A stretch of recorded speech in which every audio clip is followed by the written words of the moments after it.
Welcome to kitchen diaries. ಇವತ್ತು ನಮ್ಮ kitchen ಡೈರಿಲಿ ಬದನೆಕಾಯಿನ ಉಪಯೋಗಿಸ್ಕೊಂಡು ಒಂದು ಒಳ್ಳೆ ಸೈಡ್ ಡಿಶನ್ನು ಇವತ್ತು ನಿಮಗೆ ಮಾಡಿ ತೋರಿಸಿದ್ದೀನಿ. ಅದನ್ನು ಹೇಗೆ ಮಾಡೋದು ಅಂತ ಇವತ್ತಿನ ವಿಡಿಯೋದಲ್ಲಿ ನೋಡೋಣ. ಇದನ್ನು ಒಂದ್ಸಲ ತಪ್ಪದೇ ಮನೇಲಿ ಟ್ರೈ ಮಾಡಿ, ಇದು ಸೂಪರಾಗಿರುತ್ತೆ. ಈಗ ಈ ರೆಸಿಪಿ ಹೇಗೆ ಮಾಡೋದಂತ ನೋಡೋಣ. ಮೊದಲಿಗೆ ಇಲ್ಲೊಂದು 4ರಿಂದ ಒಂದು 6-7 ಬದನೆಕಾಯಿನ ಚೆನ್ನಾಗಿ ತೊಳೆದು ತಗೊಂಡಿದ್ದೀನಿ. ಈಗ ಇದನ್ನ ಏನು ಮಾಡಬೇಕಂದ್ರೆ ನೋಡಿ, ಈಗ ಇದ್ರ ಮಧ್ಯಕ್ಕೆ ನಾವು ಹೀಗೆ ಕಟ್ ಮಾಡ್ಕೊಳ್ಳೋಣ. ಪೂರ್ತಿ ಕಟ್ ಮಾಡ್ಕೊಳ್ಳೋದು ಬೇಡ, ಎಡ್ಜ್ವರೆಗೂ ಬೇಡ. ನೋಡಿ ಈ ಥರ ಕಟ್ ಮಾಡ್ಕೋಬೇಕಾಗತ್ತೆ. ಈ ಥರ ಇರಬೇಕು ಬದನೆಕಾಯಿ. ಇದೇ ಥರ ಎಲ್ಲನೂ ಕಟ್ ಮಾಡಿ ತಗೊಳ್ಳೋಣ. ಸ್ವಲ್ಪ ಆದಷ್ಟು ಚಿಕ್ಕದಾಗಿದ್ದರೆ ಬದನೆಕಾಯಿ ತುಂಬ ಚೆನ್ನಾಗಿ ಬರುತ್ತೆ. ದೊಡ್ಡ ದೊಡ್ಡ ಬದನೆಕಾಯಿನ ತಗೋಬೇಡಿ. ಈ ಗಾತ್ರದಲ್ಲಿರೋ ಬದನೆಕಾಯಿನ ತೊಗೊಂಡ್ರೆ ಮಾಡ್ಕೊಳ್ಳೋಕ್ಕೆ ಈಸಿ ಆಗುತ್ತೆ. ಮತ್ತು ಒಂದು ಸಲ ಚೆಕ್ ಮಾಡಿ, ಒಳಗಡೆ ಹುಳ ಏನಾದರೂ ಇದ್ದರೆ ಅಂಥ ಬದನೆಕಾಯಿನ ಯೂಸ್ ಮಾಡಬೇಡಿ. ಒಂದು ಸಲ ಹೀಗೆ ತೆಗೆದು ನೋಡಿ ಬದನೆಕಾಯಿ ಚೆನ್ನಾಗಿದೆಯಾ ಅಂತ. ನೋಡಿ ಇದೇ ಥರ ಎಲ್ಲನೂ ಕಟ್ ಮಾಡಿ ಇಟ್ಕೊಂಡಿದ್ದೀನಿ.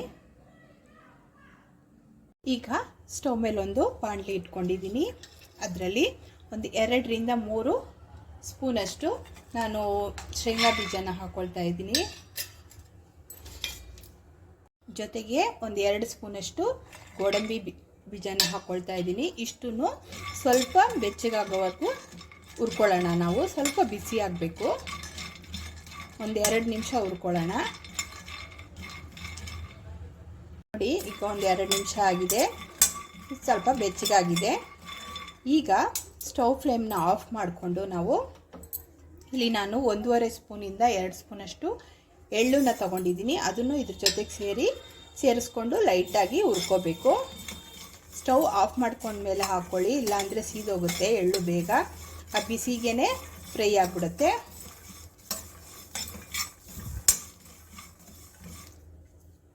ಈಗ ಇದನ್ನು ಒಂದು ಪ್ಲೇಟಲ್ಲಿ ತೆಗೆದಿಟ್ಕೊಳ್ಳೋಣ.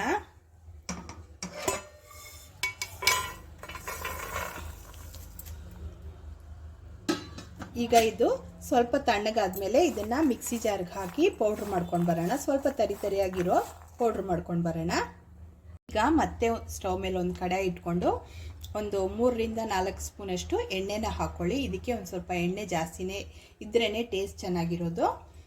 ಎಣ್ಣೆ ಹಾಕ್ಕೊಂಡು ಕಟ್ ಮಾಡಿ ಇಟ್ಕೊಂಡಿದ್ದೀವಲ್ಲ ಬದನೆಕಾಯಿನ, ಅದನ್ನು ಇದಕ್ಕೆ ಸೇರಿಸ್ಕೊಳ್ಳೋಣ.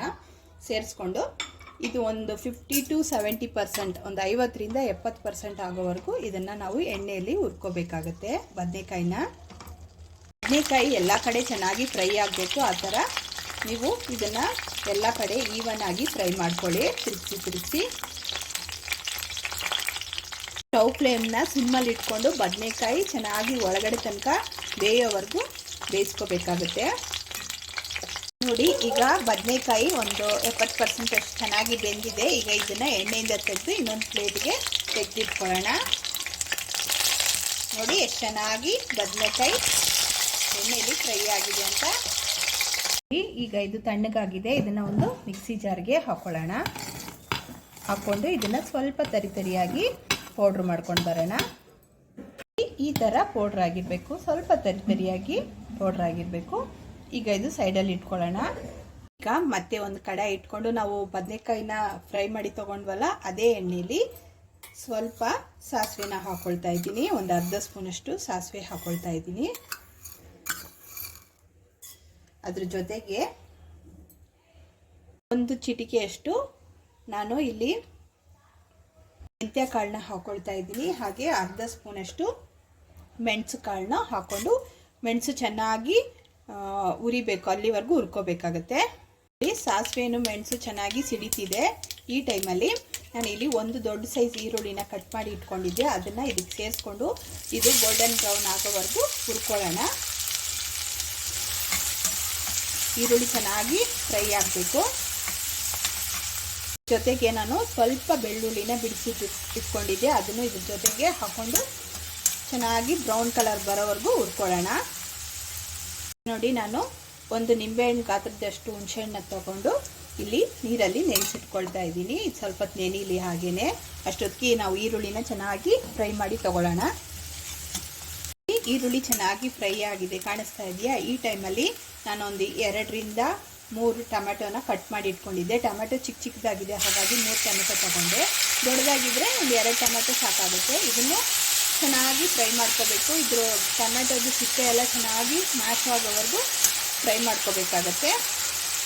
ಟೊಮೆಟೊ ಬೇಗ ಮೆತ್ತಗಾಗೋದಕ್ಕೆ ಇಲ್ಲಿ ನಾನು ಉಪ್ಪನ್ನ ಆ್ಯಡ್ ಮಾಡ್ತಾಯಿದ್ದೀನಿ. ಉಪ್ಪು ಇಲ್ಲಿ ನಿಮ್ಮ ಟೇಸ್ಟಿಗೆ ತಕ್ಕಂಗೆ ಹೆಚ್ಚು ಕಮ್ಮಿ ಮಾಡಿಕೊಂಡು ಆ್ಯಡ್ ಮಾಡ್ಕೊಳ್ಳಿ. ಉಪ್ಪು ಹಾಕ್ಕೊಂಡ್ಮೇಲೆ ಸ್ವಲ್ಪ ಹೊತ್ತು ಮಿಕ್ಸ್ ಮಾಡಿಬಿಡಿ. ಟೊಮೆಟೊ ಚೆನ್ನಾಗಿ ಬೆಂದು ಮ್ಯಾಶ್ ಆಗಬೇಕು.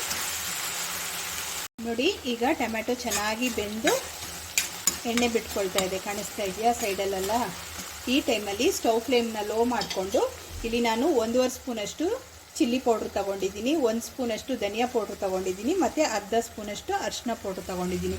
ಇಷ್ಟನ್ನು ಇದ್ರೊಳಗಡೆ ಹಾಕ್ಕೊಂಡು ಟೊಮೆಟೊಗೆ ಸೇರಿಸ್ಕೊಂಡು ಇದರ ಹಸಿ ವಾಸನೆ ಹೋಗೋವರೆಗೂ ನಾವು ಜಸ್ಟ್ ಹೀಗೇ ಒಂದು 20 ಸೆಕೆಂಡ್ ಹೀಗೆ ಫ್ರೈ ಮಾಡ್ಕೊಳ್ಳೋಣ.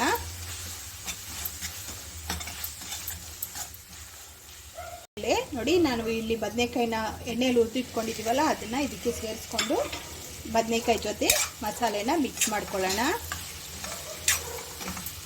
ಇದಕ್ಕೆ ನಾನು 1 ಲೋಟದಷ್ಟು ನೀರನ್ನು ಆ್ಯಡ್ ಮಾಡ್ಕೊಳ್ತಾ ಇದ್ದೀನಿ. ಚಿಕ್ಕ ಲೋಟ ಅಂದರೆ 2 ಲೋಟ ಹಾಕ್ಕೊಳ್ಳಿ. ನಾನು ದೊಡ್ಡ ಲೋಟದಲ್ಲಿ 1 ಲೋಟದಷ್ಟು ನೀರನ್ನ ಆ್ಯಡ್ ಮಾಡ್ಕೊಳ್ತಾ ಇದ್ದೀನಿ. ಈಗ ಇದು ಸ್ವಲ್ಪ ಹೊತ್ತು ಕುದೀಲಿ. ಈಗ ಕುದಿಯೋದಕ್ಕೆ ಸ್ಟಾರ್ಟ್ ಆಗಿದೆ. ಈ ಟೈಮಲ್ಲಿ ನಾವು ಹುಣಸೆಹಣ್ಣು ನೆನೆಸಿಟ್ಕೊಂಡಿದ್ವಲ್ಲ, ಅದನ್ನು ರಸನ ಹುಣಸೆಹಣ್ಣು ಚೆನ್ನಾಗಿ ಕಿವುಚಿ ಅದ್ರ ರಸನ ಇದಕ್ಕೆ ಹಾಕ್ಕೊಳ್ಳೋಣ. ಹಾಕ್ಕೊಂಡು ಒಂದು ಹೈ ಫ್ಲೇಮಲ್ಲಿ ಒಂದು 3 ನಿಮಿಷ ಚೆನ್ನಾಗಿ ಕುದಿಸ್ಕೊಳ್ಳೋಣ ನಾವು. ಈಗ ನಾವು ಹಾಕಿರೋ ನೀರೆಲ್ಲ ಹಿಂಗಿ ಸ್ವಲ್ಪ ಗಟ್ಟಿ ಆಗೋದಕ್ಕೆ ಶುರು ಆಗಿದೆ ನೋಡಿ, ಕಾಣಿಸ್ತಿದೆಯಾ? ಈ ಟೈಮಲ್ಲಿ ನಾವಿಲ್ಲಿ ಪೌಡ್ರ್ ಮಾಡಿ ಇಟ್ಕೊಂಡಿದ್ವಲ್ಲ, ಅದನ್ನು ಇದಕ್ಕೆ ಸೇರಿಸ್ಕೊಳ್ಳೋಣ. ಸೇರಿಸ್ಕೊಂಡು ನೀಟಾಗಿ ಒಂದ್ಸಲ ಮಿಕ್ಸ್ ಮಾಡಿ ಬಿಡೋಣ. ಸ್ಟವ್ ಫ್ಲೇಮ್ನ ಸಿಮ್ಮಲ್ಲಿ ಇಟ್ಕೊಂಡು ಚೆನ್ನಾಗಿ ಮಿಕ್ಸ್ ಮಾಡಿಬಿಡಿ.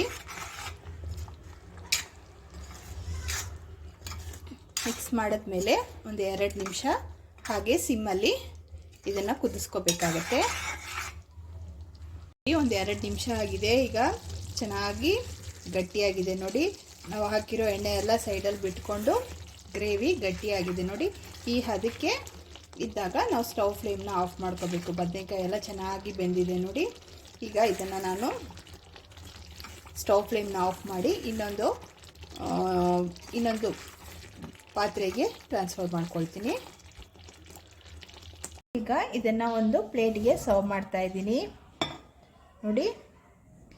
ಇದು ಚಪಾತಿ ಜೊತೆ, ಪರೋಟ ಜೊತೆ, ಮತ್ತು ಇಡ್ಲಿ, ದೋಸೆ ಎಲ್ಲದ್ರ ಜೊತೆಗೆ ಒಂದು ಒಳ್ಳೆ ಕಾಂಬಿನೇಷನ್ ಇದು. ಇದನ್ನು ಬಿರಿಯಾನಿ ಜೊತೆಗೂ ನಾವು ತಿನ್ಕೋಬೋದು. ತುಂಬಾ ಟೇಸ್ಟಾಗಿರುತ್ತೆ. ಇವತ್ತಿನ ರೆಸಿಪಿ ಏನಾದರೂ ನಿಮ್ಗೆ ಇಷ್ಟವಾದರೆ ಲೈಕ್ ಮಾಡಿ, ಶೇರ್ ಮಾಡಿ ಮತ್ತು ಸಬ್ಸ್ಕ್ರೈಬ್ ಮಾಡೋದನ್ನು ಮರಿಬೇಡಿ.